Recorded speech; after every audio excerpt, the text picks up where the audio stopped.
네, 저 우리 성도님들 한 절씩 받들어 읽겠습니다. 여호와의 눈은 의인을 향하시고 그의 귀는 그들의 부르짖음에 기울이시는도다.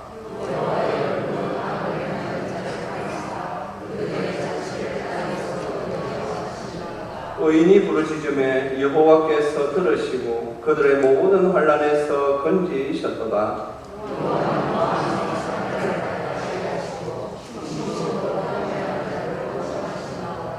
의인은 고난이 많으나 여호와께서 그의 모든 고난에서 건지시는도다.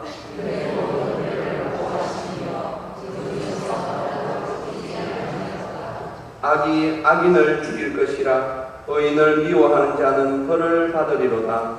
여호와께서 그의 종들의 영혼을 속량하시나니 그에게 피하는 자는 다 벌을 받지 아니하리로다. 아멘. 기도하겠습니다. 하나님 아버지, 은혜 감사합니다. 73년 전 이 땅에 전쟁이 있었고, 아버지여, 참 우리는 그때 다 죽는 줄 알았으나 하나님의 성도들이, 하나님의 교회가 하나님 앞에 기도하였고 하나님께서 그 기도를 들으시고 우리나라를 그 어려운 가운데서 건지심으로 말미암아 저희들이 지금까지 있습니다. 그 이후에도 하나님의 그 도우시는 손길과 베푸신 은혜로 우리가 지금까지 살아왔습니다. 주여, 우리가 하나님을 믿는, 하나님을 경외하는 자로서 더욱 하나님의 은혜 가운데 살게 하여 주시옵소서. 주여, 이 나라가 지금 어렵습니다. 힘듭니다. 주께서 우리가 더욱 나라를 위하여 기도하는 성도들이 되게 하셔서 우리의 조상들이 나라를 위하여 목숨 걸고 기도하였듯이 우리도 하나님 앞에 기도하는 후손들이 되어서 우리의 또 후손들이 이 나라를 그대로 잘 물려받을 수 있도록 은혜 더하여 주시옵소서. 감사드리오며 우리 주 예수 그리스도의 이름으로 기도합니다. 아멘. 네, 6월 호국 공례 날로 하여서 지난 월요일에 우리 기독교 문경시 기독교 장로회에서 원례를 하면서 우리 국군체육 부대에 있는 대령이신 이창섭 장로님을 모시고 짧은 시간이나마 간증의 시간을 가졌습니다. 이 장로님은 전문적으로 간증하며 다니시는 분이 아니세요. 그래서 우스갯소리도 할 줄 모르고 정말 다 군인이시더만은요. 아주 말이죠, 그냥 담담하게 자기가 어떻게 예수님을 믿었고 자기가 군대에서 군인으로서 생활하면서 어떻게 하나님께서 나를 이렇게 지켜 보호해 주셨다 하는 것을 그냥 담담하게 그렇게 간증을 하시는데 큰 은혜 받았습니다. 참 귀하다. 앞서 말씀드린 것처럼 그분은 전문 간증하러 다니는 분이 아니에요. 그냥 말재주도 없으세요. 그냥 군인이래요, 군인. 그런데 그의 삶에서 믿는 하나님, 그의 삶에서 나오는 그 신앙, 그게 굉장히 큰 힘이었습니다. 저뿐만 아니라 그날 참석했던 많은 장로님들이 아이고 은혜 받았다고, 별 기대도 안 하고 왔는데 은혜 받았다고 다들 그렇게 말씀을 나누셨습니다. 그 장로님께서 이런 말씀을 하셨습니다. 우리나라 다른 분은 모르겠고 육군의 대장 별 4개 다신 분이 6분 계시대요. 그런데 5명이 다 기독교인이라고 합니다. 왜 그럴까요? 군인들은 또 자신들의 그 위치에서 얼마나 절박하다라는 걸 알거든요. 이거 하나님께서 지켜주시지 아니하시면 이거 안 된다. 그걸 너무나도 잘 알기 때문에 아마 그분들이 또 하나님의 은혜로 우리 좋은 예수 복음으로 그렇게 나라를 위하여 기도하고 계신 줄로 압니다. 제가 아는 목사님 한 분도 미국에서 이민교회 하시다가 우리나라로 이 군에 또 뜨거운 마음을 품고 오셔서 군 선교로 전국을 모든 육해공군 다 저 강원도 골짜기부터 저 진해까지 다니시면서 선교 활동하는 목사님이 계신데요. 가보면 달라. 왜냐? 그 군대라는 곳에서 하나님을 믿는다라는 것이 정말 귀하거든요. 군대 가보니까 젊은 아이들도 바깥에서 살 때는 나라가 어찌 되는지 모르는데 군대 가서 실제로 이 분단된 조국에서 나라를 지키기 위해 군인으로서 서보니까 이게 말이죠. 그러니까 그 젊은 아이들이 목사님 기도해 주세요. 목사님 기도해 주셔서 감사합니다. 그렇게 감사를 쏟아낸다는 것이지요. 우리나라에 한국전쟁, 6.25 한국전쟁이 있은 지 73년이 되었습니다. 73년 전, 저 북한의 공산주의자 김일성은요, 소련을 등에 지고 우리나라를 이렇게 남침해왔습니다. 그때 그가 그렇게 말했답니다. 저 남한 일주일이면 점령할 수 있다. 왜냐하면 그만큼 그들이 기고만장했고 기고만장할 이유가 있었습니다. 그리고 또 북한에 있던 사람들도, 북한 주민들도, 북한 군인들도 그때는 자신감이 넘쳤다 그래요. 지금하고 상황이 많이 달랐답니다. 제가 아는 분 중에 그 당시에 평양에서 사시다가 대구로 이렇게 피난 내려오신 분이 계신 그분 이야기 한번 들은 적이 있어요. 와서는 깜짝 놀랐다는 거예요. 그 당시 대구는 자기 눈에는 깡총이더랍니다. 왜냐하면 이미 그 당시 평양은 소련에서 원조를 잘 받아가지고 세상에 도시가스를 썼다. 그 당시에 말입니다. 그러니 북한 사람들이 이 공산주의에 대하여서 굉장히 자부심도 있었고 실제로 그 당시에는 우리나라보다 북한이 소련의 원조를 많이 받아가지고 더 잘 살았습니다. 그러니 북한 군인들도 설득을 당한 거죠. 야, 우리가 저 남쪽에 있는 우리 동포들을 해방시켜주자. 저 굶주림과 어려움 속에서 해방시켜주자. 그리고 그들이 침략해 내려온 것입니다. 그러나 그들이 옳지 않았지요. 성도님들, 공산주의 사상이 무엇입니까? 하나님이 없다라는 것입니다. 공산주의 사상자들이 가장 경배하는 사람들 1호가 누굽니까? 우리 기독교인들, 신앙인들. 다른 신앙인 말고 기독교 신앙인들을 최우선적으로. 그래서 말이죠, 우리가 여러 기록을 보면 말이죠, 그 당시 이 공산주의자들이 우리 기독교인들을 얼마나 잔인하게 죽였는지 모릅니다. 교회 한 군데 교인들을 다 모아놓고 심지어 말이죠, 예수님 그 그림 성화를 갖다가 땅에다가 던져놓고 그 밟고 보지나가면 살려주고 그 거부하면 그 자리에서 말이죠, 잔인하게 죽이는 일들이 얼마나 많았습니까? 저 신안, 전라도 신안, 보물이 많이 나오는 신안 앞바다, 그 신안에 가보면 목사님 일가족 17명이 공산주의자들에게 그 아이부터 목사님까지 전부 다 그렇게 순교한 그런 예도 있는데 그런 일들이 많이 있습니다. 실제로 북한의 기세가 강했고 그들이 말이죠, 그 소련을 등에 업고 우리나라를 침략해 왔을 때 우리나라는 진짜 그냥 당했죠. 그때에 그래도 우리가 일제강점기 때 나라를 위하여 기도하였던 그 거룩함이 그 자리 그대로 있었어요. 또 우리가 주여 저 공산주의자들로부터 우리나라를 보호하여 주옵소서, 지켜주옵소서 그렇게 기도하였고 하나님의 은혜로 우리나라가 살아났습니다. 하나님의 은혜, 하나님의 그 도우심으로 하나님께서 그 어려운 가운데에서 우리를 건져주시던 것입니다. 그래서 지금 우리가 있습니다. 오늘 이 시편 34편은 성도님들 성경을 보시면 아마 그 위에 조그만 제목이 있을 겁니다. 다윗이 아비멜렉 앞에서 미친 채 하다가 쫓겨나서 지은 시 맞습니다.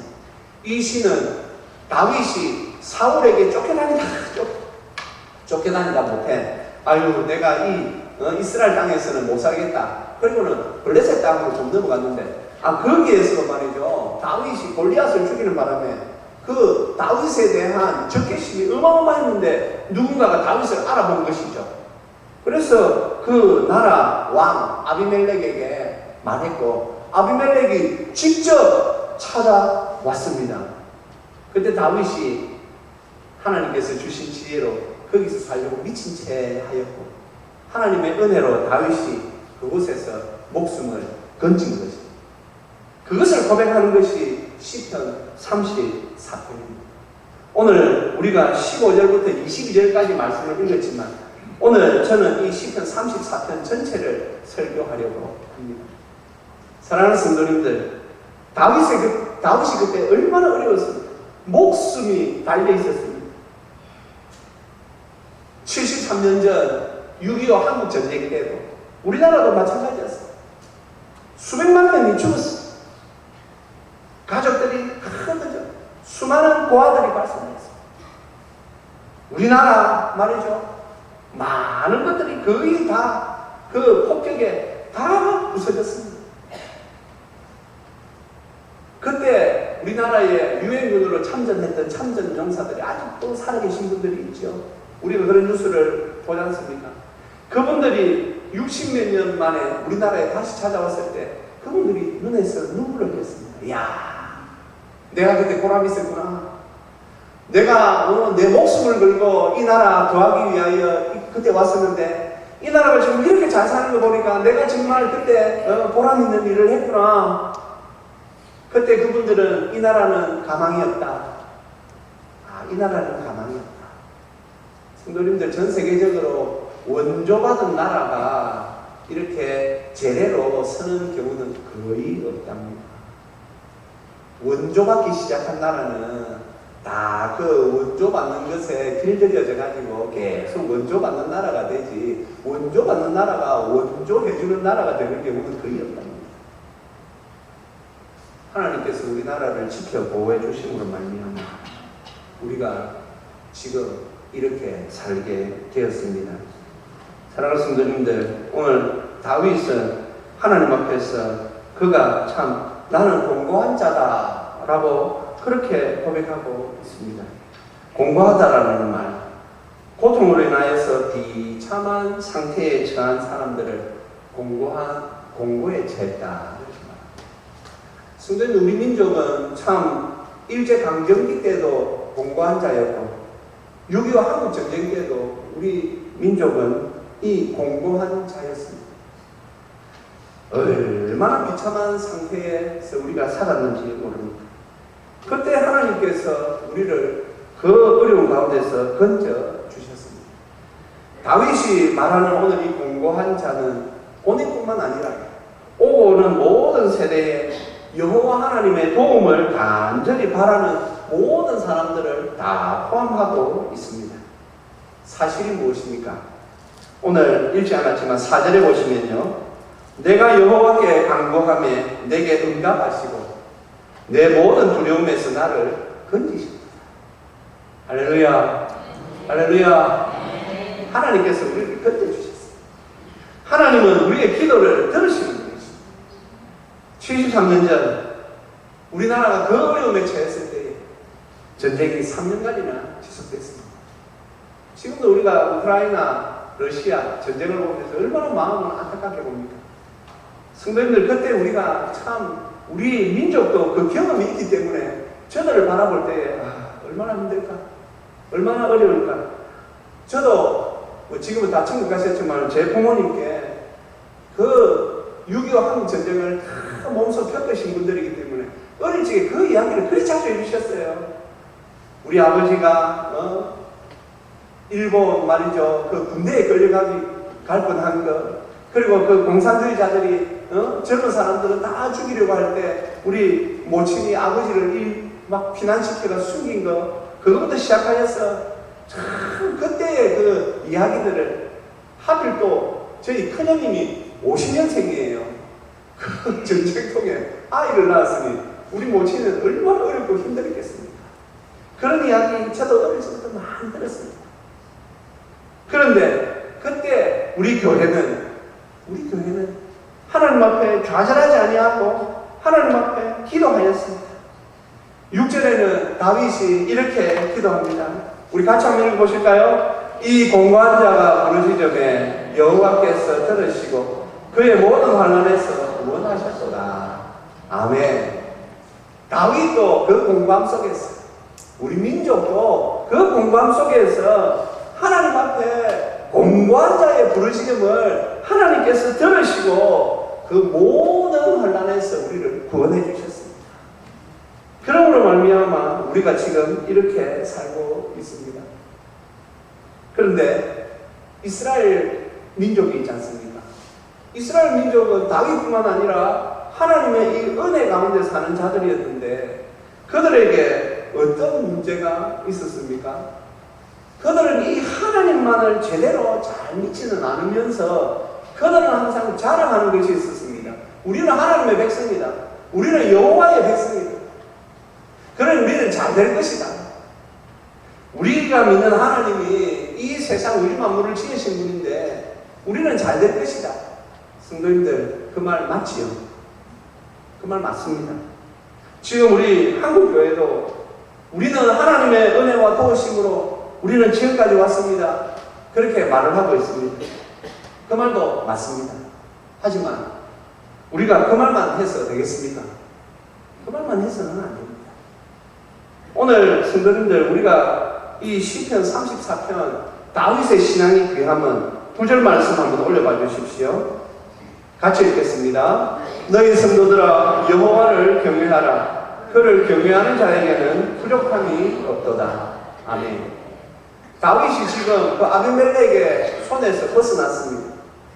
그러면 역시 나는 하나님을 믿으니 하나님께서 나를 사랑하시고 나의 인생은 앞으로 하나님 은혜 가운데 될 거야.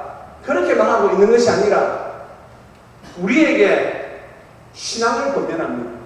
너희 성도들아 여호와를 경외하라. 사랑하는 성도님들, 우리는 하나님의 은혜로 지금까지 온 건 맞습니다. 하나님의 크신 도움이 있어서 우리가 지금까지 왔습니다. 그렇다면 지금 우리가 제대로 가고 있는 것일까요? 약 500여 년 전 그 말이죠. 엉망이었던 교회가 신앙을 개혁하여 우리가 지금 개신교 신앙을 가지게 되었습니다. 500년이 지난 지금 많은 분들이 우리 기독교 신앙의 회의적입니다. 그리고 다시 로마 카톨릭으로 로마 교회로 돌아가는 사람들도 꽤 있습니다. 야, 뭔가 좀 이상하다. 이 분명히 신학은 건전한 것 같은데 사람들이 왜 하나님을 제대로 믿지 않는 걸까? 왜 교회가 좀 자꾸 이상한 방향으로 가는 걸까? 그러면서 지금 회의 이론자들이 많이 생기고 있습니다. 왜 그럴까요? 성도님들, 우리가 가진 신앙은 말 그대로 개혁 신앙입니다. 우리 선조들이 이 신앙을 시작할 때에 우리에게 분명히 이걸 알려주었습니다. 개혁된 신앙은 계속 개혁되어야 한다. 그것이 바로 우리 개신교 신앙이다. 말씀해 주셨습니다. 그 말이 뭔가 하면 사도 바울께서 나는 믿음에 달려갈 길을 다 달렸다라는 그 신앙에서, 그 말씀에서 우리가 이 신앙을 발견한 것입니다. 성도님들, 우리는요 계속해서 우리의 신앙을 하나님 앞에서 개혁해 나가야 됩니다. 개혁해 나간다는 말이 어렵습니까? 하나님 말씀대로 살기 위하여 애쓰고 노력해야 된다는 말입니다. 주님의 제자가 되기 위하여 애쓰고 노력해야 된다는 말입니다. 오늘 새벽에 우리가 사마리아인 비유의 말씀을 새벽기도 때 말씀을 들었습니다. 우리 주님께서 이렇게 말씀하셨습니다. 율법 교사가 와가지고 예수님을 시험합니다. 선생님, 내 이웃이 누구입니까? 그래, 이런. 그래, 네가 그 말씀을 잘 아느냐? 너도 이와 같이 행하라. 그러자 또 한 번 더 물어볼 때에 우리 주님께서 사마리아인 비유를 합니다. 유대인들에게 있어서 사마리아인은요, 죄송합니다, 그때는 완전 이방인, 조금 더 심하게 말하면 그냥 개취급을 했어요.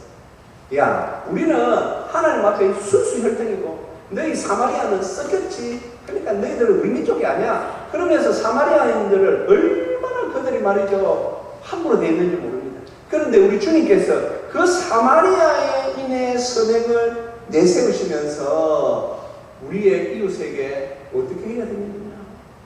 긍휼을 베풀고 자비를 베풀고 사랑을 베푸는 그가 우리의 이웃입니다 라는 그 율법 교사의 말을 주님께서 끌어내셨죠. 지금도 우리는 하나님 앞에서 살아갑니다.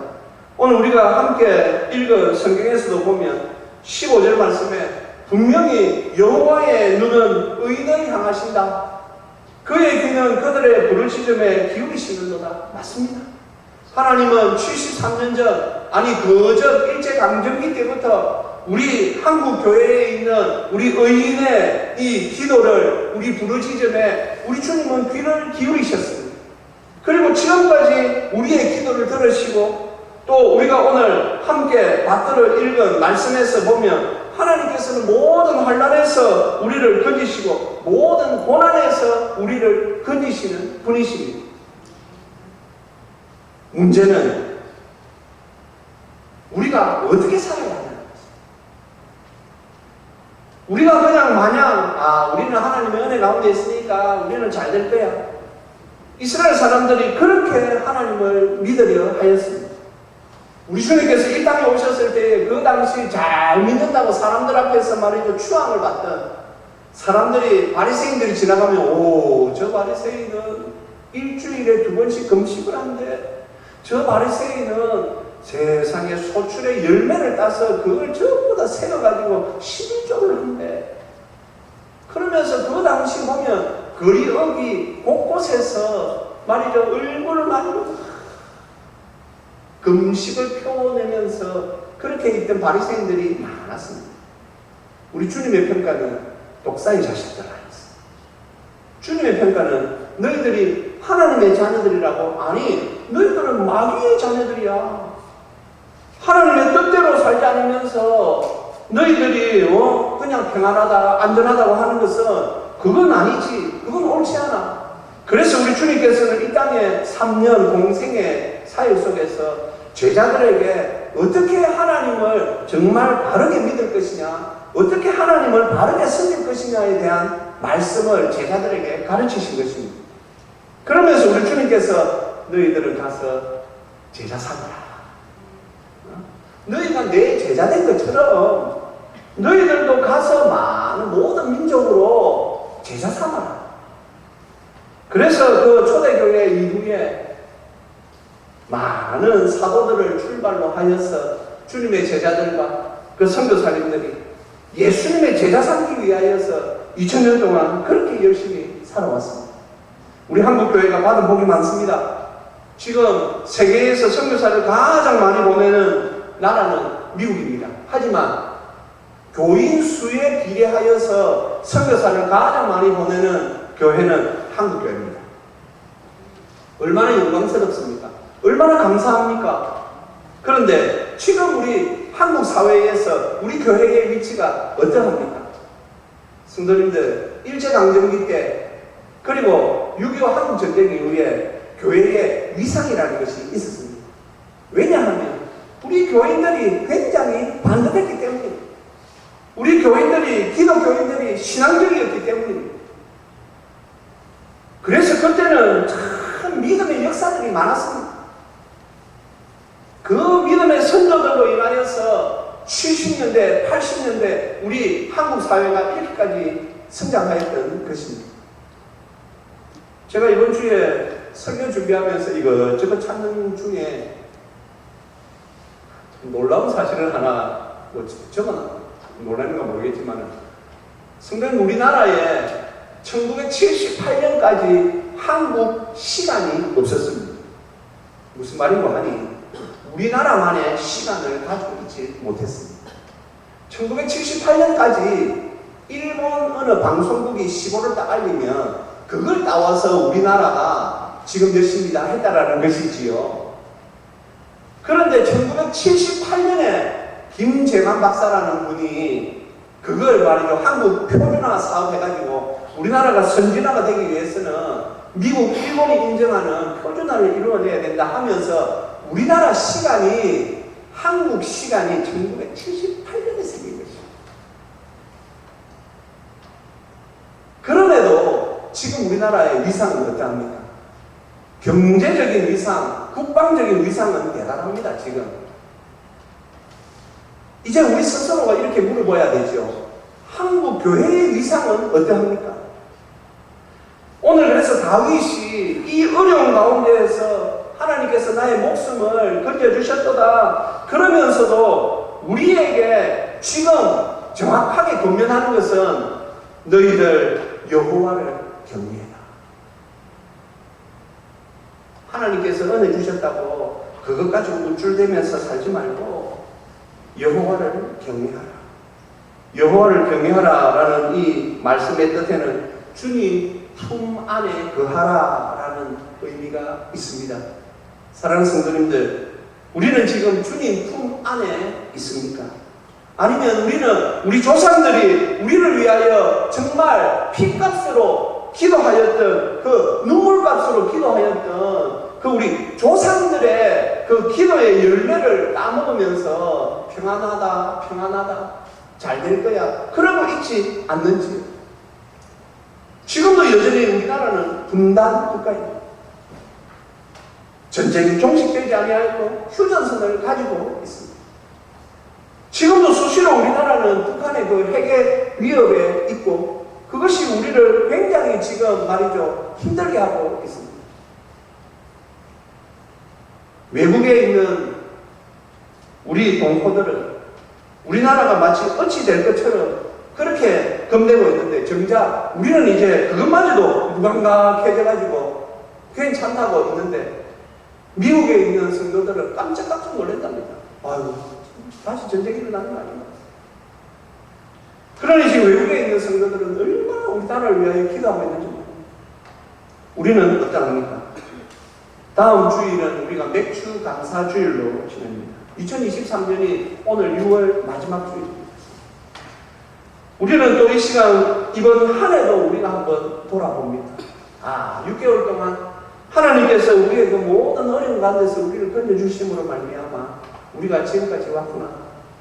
하나님의 은혜로 지금까지 우리가 참 살 수 있었구나. 10절 말씀 한번 올려주세요.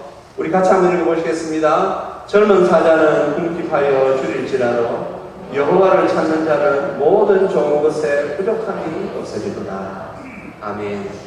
사랑하는 성도님들, 여호와를 찾는 자, 여호와를 경외하는 자, 우리가 계속해서 이 하나님의 은혜 가운데 살고 우리 후손들이 하나님의 은혜 가운데 살기 위해서는 우리가 여호와를 찾는 자가 되어야 됩니다. 여호와를 경외하는 자가 되어야 합니다. 그러므로 말미암아 우리의 후손들이 또 우리의 이 신앙을 가지고 살아야 합니다. 그래서 우리 자녀들에게 가르쳐야 합니다. 여호와 하나님을 경외하는 것을 가르쳐야 합니다. 성도님들, 다른 것 가지고 말하지 마세요. 아이들 똑똑합니다. 예, 우리 아이들 똑똑합니다. 우리 손주들 똑똑합니다. 그러나 여호와 하나님을 경외하는 것에 대해서는 우리가 가르치고 또 가르쳐야 됩니다. 그들의 고백을 받아내야 됩니다. 여호수아가 마지막 죽음을 앞두고 이스라엘 백성들을 다 모아놓고 야, 나와 우리 집은 여호와만 섬길 것이다. 그런데 너희들 이 여호와 하나님 섬기는 것이 쉽지 않다. 너희들처럼 지금처럼 이렇게 믿다가는 너희들 다 죽는다. 그럴 바에 지금 포기해라. 하지만 나와 내 집은 오직 여호와만 섬기겠다. 그때 이스라엘 백성들이 아닙니다. 여호수아님, 우리도 여호와 하나님만 섬기겠습니다. 여호수아가 정말 피눈물 나는 그 호소 가운데 그들의 신앙 고백을 받아냈습니다. 우리도 우리 후손들에게 그 신앙 고백을 받아내야 됩니다. 잘할 거다. 네, 다른 것은 잘할 거다 하고 믿어주십시오. 하지만 신앙에 대해서는 고백을 받아내야 됩니다. 지금 어떻게 타 지역에서 신앙생활을 잘하고 있는지 고백을 받아내야 됩니다. 실제로 신앙생활을 잘하고 있는지, 교회에서 충성 봉사하면서 잘하고 있는지 우리가 그 고백을 받아내야 됩니다. 그들의 마음속에 신앙심이 점점 깊어가고 있는지 고백을 받아내야 합니다.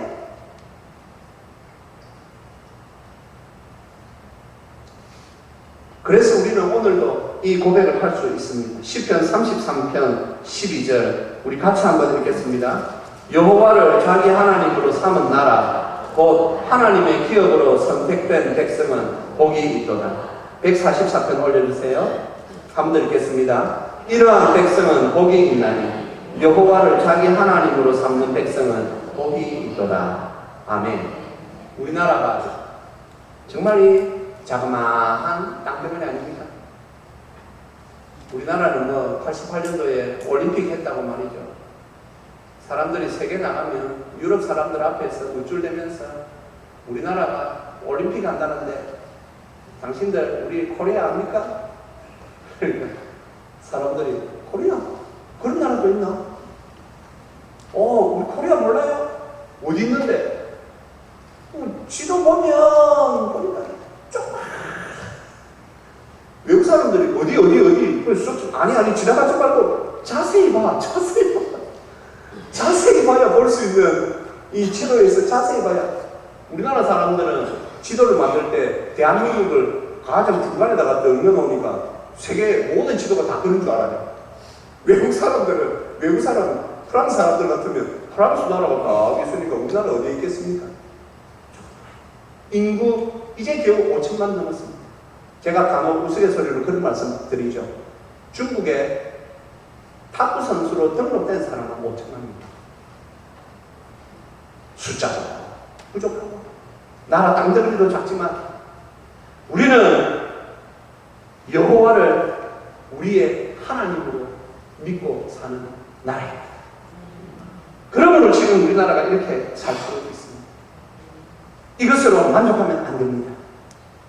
성도님, 이것으로 만족하면 안 되고 우리가 더 깊은 신앙으로 가서 하나님의 은혜와 복이 우리 자자손손으로 계속 올라갈 수 있도록 여호와 하나님을 경외하는데 우리가 정신 바짝 차리고 지금 뭐 다른 사람들이 하나님을 어찌 믿는지 그거 잘 모르겠습니다.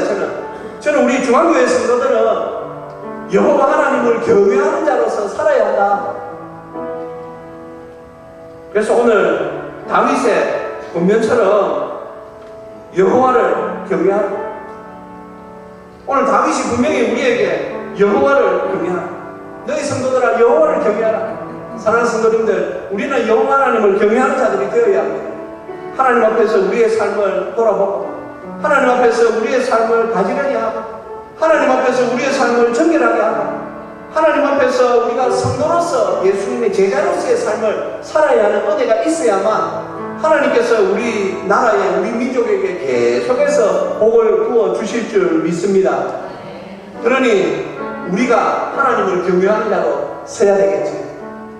지금까지도 하나님의 은혜로 우리가 살아왔고 앞으로도 오직 하나님의 은혜로만 살 수 있기에 우리가 이 하나님의 은혜를 바라보며 6개월의 또 삶 가운데 우리를 지키시고 보호해 주신 하나님을 바라보며 또 우리가 7월 첫 주 맥주 감사주의를 맞이할 수 있기를 주님의 이름으로 축복합니다. 하나님의 은혜가 우리 가운데 있습니다. 오늘도 우리가 이 은혜 아니면 살 수 없다라는 이 고백과 함께 주여 우리가 여호와 하나님을 경외하는 자로서 하나님 앞에 신실하게 살게 하여 주옵소서. 우리 같이 찬송하시겠습니다.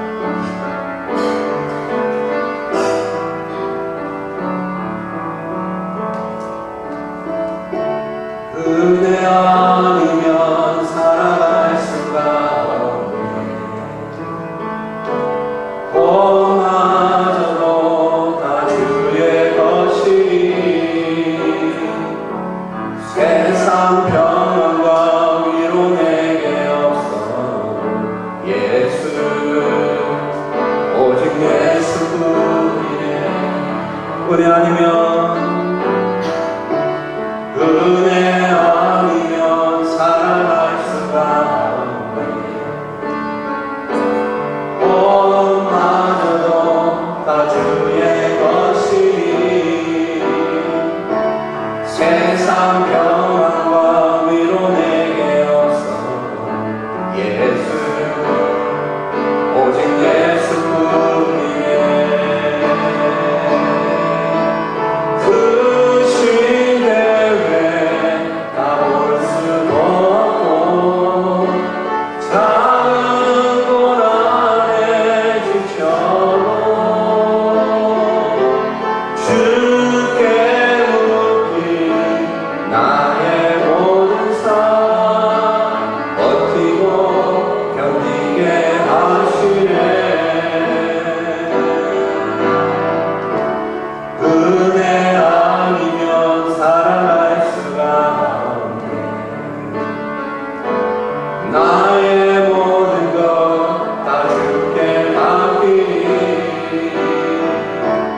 참된 평안과 위로 내게 주신 주 예수 오직 예수뿐이네.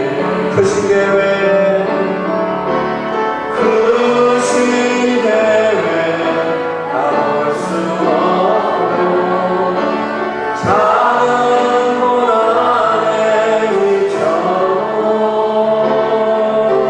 주께 묻기 나의 모든 삶 버티고 견디게 하시니 크신 계획 다 볼 수 없고 크신 계획 다 볼 수 없고 작은 고난의 일처럼 주께 묻기 나의 모든 삶 버티고 견디게 하시네. 은혜 아니면 살아갈 수가 없네. 나의 모든 것 다 주께 맡기니 참된 평안과 위로 내게 주신 예수 오직 예수뿐이 참된 평안과 위로 내게 주신 예수 오직 예수뿐이네. 사랑하는 성도님들, 오늘 시편 34편은 다윗의 고백입니다. 하지만 하나님께서 우리의 고백으로 주셨습니다. 우리는 지금 그 하나님의 은혜 가운데 잘 살고 있습니까? 오늘 다윗은 참 공고한 자의 부르짖음을 주께서 들으시기에 우리는 더욱 여호와 하나님을 경외하며 살아야 한다라고 분명히 우리에게 권면하고 있습니다. 사랑하는 성도들, 우리가 여호와를 경외하는 자로 살아가십시다. 그리하여서 73년 전 우리나라에게 주신 그 은혜가 앞으로도 계속 우리 자자손손 흘러갈 수 있도록 우리가 지금 중심에 서서 이 나라를 위하여 기도해야 할 때입니다. 우리가 이 신앙을 지켜내야 할 때입니다. 우리 말씀을 생각하며 우리 같이 한번 기도하시겠습니다.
아버지 하나님, 은혜 감사합니다.